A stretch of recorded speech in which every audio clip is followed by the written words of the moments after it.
हम चैप्टर 2 के exercises solve कर रहे हैं और इस वीडियो में हम क्वेश्चन 3 सॉल्व करने वाले हैं, जो है select the most appropriate alternatives from those given below and rewrite the statement.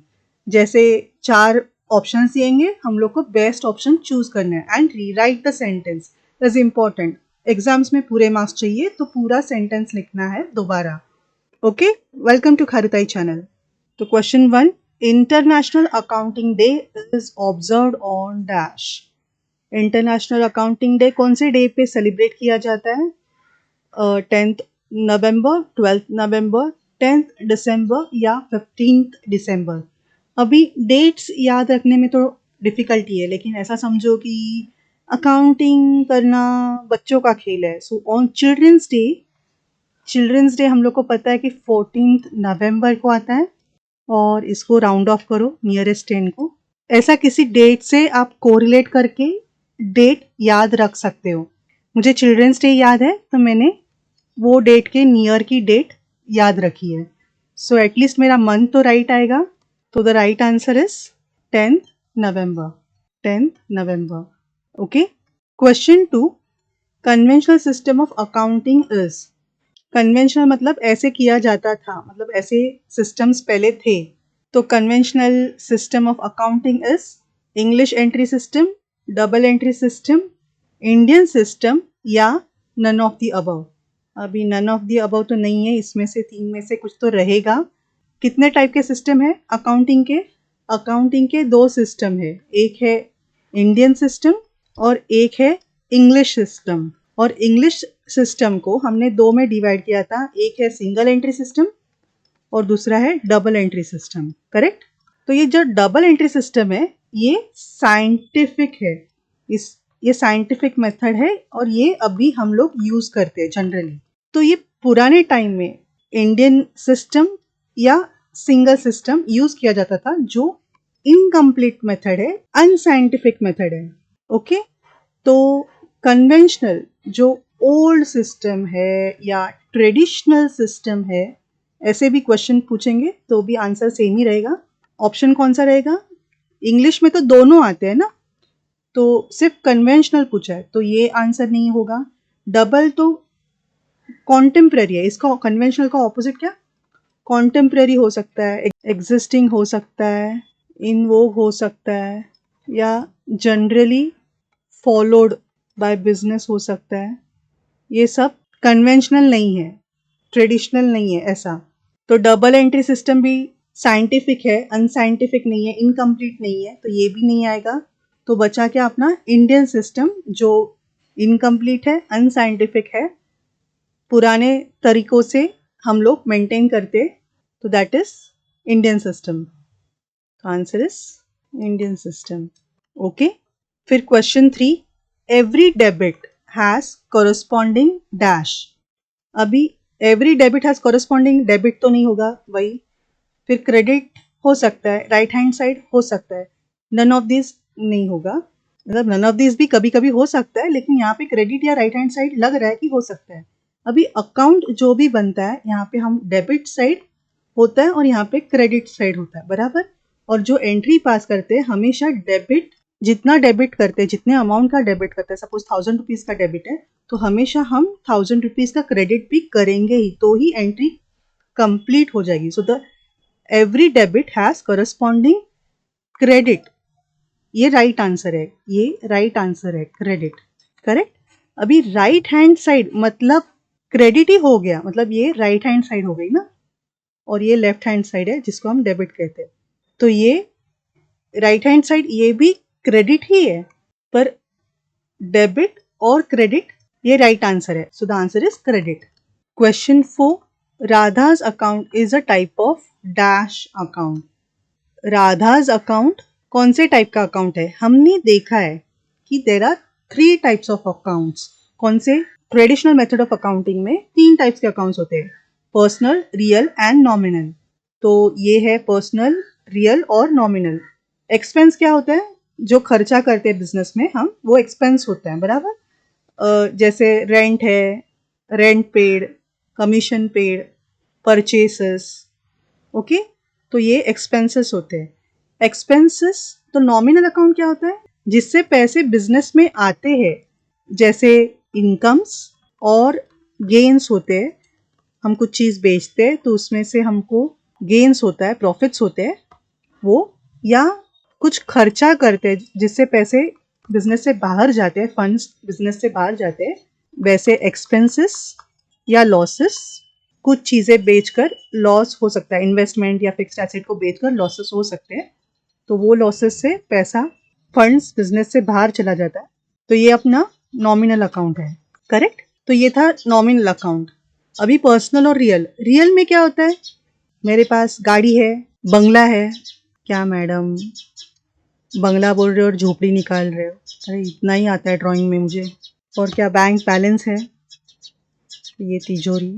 तो मेरे पास गाड़ी है, बंगला है, बैंक बैलेंस है, तो मेरे पास क्या है? मेरे पास रियल अकाउंट है। तो आपके पास क्या है? तुम्हारे पास क्या है? तो तुम्हारे पास माँ है। तो कोई पर्सन या ग्रुप ऑफ पर्सन्स हो, या आर्टिफिशियल पर्सन जैसे कंपनी हो, या एनजीओ हो, बैंक्स हो, पार्टनरशिप फर्म्स हो, जो आर्टिफिशियल पर्सन है, ऐसे जब पर्सन या ग्रुप ऑफ पर्सन्स आते तो वो हमारे लिए पर्सनल अकाउंट्स होते हैं। करेक्ट? तो Radha is also person, so the right answer is personal account. Okay, फिर अभी question 5, machinery account is a dash account. कौन सा अकाउंट है मशीनरी अकाउंट? अभी ऊपर देखा था ना, 3 टाइप के अकाउंट्स होते हैं, नॉमिनल, रियल और पर्सनल। तो ये जिसमें एसेट्स और प्रॉपर्टीज होते हैं, एसेट्स एंड प्रॉपर्टीज, उसको हम रियल अकाउंट बोलते हैं। तो ये एक एसेट है ना बिजनेस के लिए, तो ये हो गया अपना रियल अकाउंट। तो the right answer is real account. Real account. तो कोई बच्चों का थोड़ा सा कंफ्यूजन होता है कि नॉमिनल में भी हम एक्सपेंस दिखाते हैं और एसेट खरीदने के लिए भी हम एक्सपेंस ही करते हैं ना, एक्सपेंस ही करते हैं। तो फिर हम जब मशीनरी परचेज करते हैं तो वो कौन से टाइप का अकाउंट होगा? एसेट है, पता चलता है, लेकिन कोई लोगों को कंफ्यूजन होता है कि वो एक्सपेंस हो गया तो गलती से नॉमिनल अकाउंट में भी डाल देते हैं।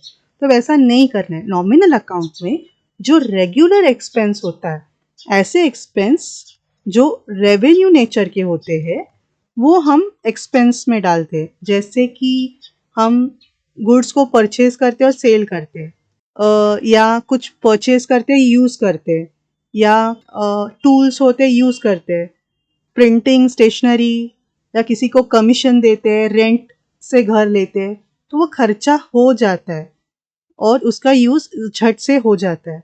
एसेट, जब हम एसेट खरीदते हैं वो भी एक्सपेंस होता है, लेकिन वो टाइम अपना एक एसेट क्रिएट होता है। ऐसा एसेट हमारे बिजनेस में रहता है फॉर मोर देन 1 ईयर। उसको हम यूज करके खत्म नहीं करते, मतलब एसेट रहता है ना। कोई कोई एसेट तो हम 10 years, 20 years, machinery account, machineries होते हैं, बिल्डिंग्स होते हैं जो 10 20 ईयर्स, 60 ईयर्स तक हमारे बिजनेस में रहते हैं। सो ऐसे एसेट्स जो क्रिएट होते हैं और लॉन्ग टर्म के लिए होते हैं, उसको हम फिक्स्ड एसेट्स कहते हैं। और ऐसे एसेट्स पे जो हम खर्चा करते हैं उसको कैपिटल एक्सपेंस बोलते हैं, कैपिटल एक्सपेंडिचर बोलते हैं। और ऐसे एक्सपेंस से एसेट क्रिएट होता है, इसीलिए वो रियल अकाउंट में जाएगा। ओके, वो हमारा एसेट है।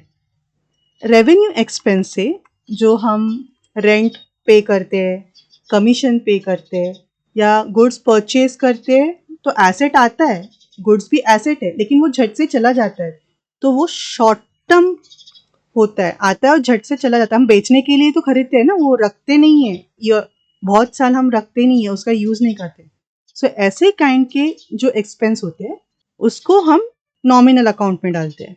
तो ऐसे टाइप के जो एक्सपेंसेस होते हैं वो एक्सपेंसेस हम नॉमिनल अकाउंट में क्लासीफाई करते हैं। ऐसे रेवेन्यू एक्सपेंसेस को, ऐसे नॉमिनल अकाउंट्स को हम प्रॉफिट एंड लॉस अकाउंट में दिखाते हैं, जिससे हम बिजनेस का प्रॉफिट या लॉस निकाल सकते हैं। मतलब ऐसे एक्सपेंसेस से अपना बिजनेस का प्रॉफिट कम होता है। और जो एसेट हम क्रिएट करते हैं वो प्रॉफिट एंड लॉस अकाउंट में नहीं दिखाते, वो हम बैलेंस शीट में दिखाते हैं, क्योंकि वो अपना एसेट है, वो 1 साल के लिए खर्चा नहीं है, मैचिंग कॉन्सेप्ट के हिसाब से अगर आपको याद है, हम अगर मोर देन 1 ईयर का कुछ खरीदी करते हैं, मोर देन 1 ईयर का कुछ इनकम या एक्सपेंस है, तो वो उतने साल में डिवाइड करते हैं, बराबर। तो अगर एसेट हम बहुत साल के लिए परचेज कर रहे हैं तो हम उसके ऊपर डेप्रिसिएशन लगाकर एक्सपेंस आउट करते हैं। तो इसका जो डेप्रिसिएशन है वो P&L अकाउंट में जाएगा। ओके। अब 6th question, goodwill is a dash asset. Goodwill कौन से टाइप का एसेट है? अभी टाइप्स ऑफ एसेट में अगर हम एसेट्स को डिवाइड करें तो कौन से टाइप्स के एसेट हो सकते हैं? Depending upon can we see, feel और टच। क्या हम उसको देख सकते हैं, फील कर सकते हैं, टच कर सकते हैं? ऐसा हम देखना चाहते हैं तो इसमें 2 कैटेगरीज होगी। इफ यस, कर सकते हैं, हाथ लगा सकते हैं, देख सकते हैं, फील कर सकते हैं, जैसे कार है, बिल्डिंग है, फर्नीचर है, तो ऐसे चीज़ों को हम टैंजिबल एसेट बोलते हैं, टैंजिबल एसेट। और अगर ऐसा नहीं कर सकते, उसको हाथ नहीं लगा सकते, फील नहीं कर सकते, टच नहीं कर सकते, पर तो भी उसकी मॉनेटरी वैल्यू है, फ्यूचर में उसका बेनिफिट है, तो ऐसे एसेट्स को हम इनटैंजिबल एसेट्स कहते हैं, जैसे कि गुडविल, पेटेंट, ट्रेडमार्क। ओके, तो ये ऑन द बेसिस ऑफ टैंजिबिलिटी, इसको हम टैंजिबिलिटी कहते हैं। और टाइम पीरियड के हिसाब से हम देखें उसका बेनिफिट कब तक है, उसका बेनिफिट शॉर्ट टर्म है क्या? अगर शॉर्ट टर्म बेनिफिट है तो उसको हम करेंट एसेट कहते हैं, और बेनिफिट अगर मोर देन 12 मंथ्स का है, लॉन्ग टर्म बेनिफिट है, तो ऐसे एसेट्स को हम फिक्स्ड एसेट्स कहते हैं। करेक्ट? तो गुडविल ये इंटेंजिबल एसेट भी है, और अगर टाइम पीरियड के हिसाब से देखेंगे तो ये फिक्स्ड एसेट भी है, बराबर है। तो ऑप्शंस में क्या पूछा है?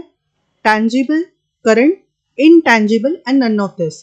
तो यहाँ पे टैंजिबल नहीं है और करंट भी नहीं है, इनटैंजिबल है, तो नन ऑफ दिस तो नहीं आएगा। अगर फिक्स्ड एसेट होता तो वो भी राइट आंसर होता, मतलब एग्जाम में फिक्स्ड एसेट भी आ सकता है। करेक्ट? तो यहाँ पे राइट आंसर क्या है? Intangible asset. तो एसेट 2 टाइप में क्लासिफाई हो सकते हैं, एक ऑन द बेसिस ऑफ टैंजिबिलिटी और time period. Okay. 7th question, prepaid expenses is dash account. अभी क्वेश्चन में ऑप्शंस पहले देख लेते हैं, रियल, पर्सनल, नॉमिनल और इनकम। तो क्वेश्चन में प्रीपेड एक्सपेंस है तो इनकम तो है नहीं वो, बराबर, तो लास्ट ऑप्शन नहीं है। और ये 3 टाइप्स के अकाउंट्स होते हैं, हमने देखा है, रियल, पर्सनल और नॉमिनल। क्या होता है वो भी देखा है, लेकिन तो भी एक्सपेंस बोला तो नॉमिनल पे मत भागो, पूरा पढ़ो, प्रीपेड एक्सपेंसेस एक साथ पढ़ो। प्रीपेड एक्सपेंस मतलब क्या? एग्जाम्पल लेते, तो हमने लैंडलॉर्ड को सपोज रेंट पे किया, लेकिन अच्छा ऑफर था तो हमने रेंट 3 इयर्स के लिए पे किया।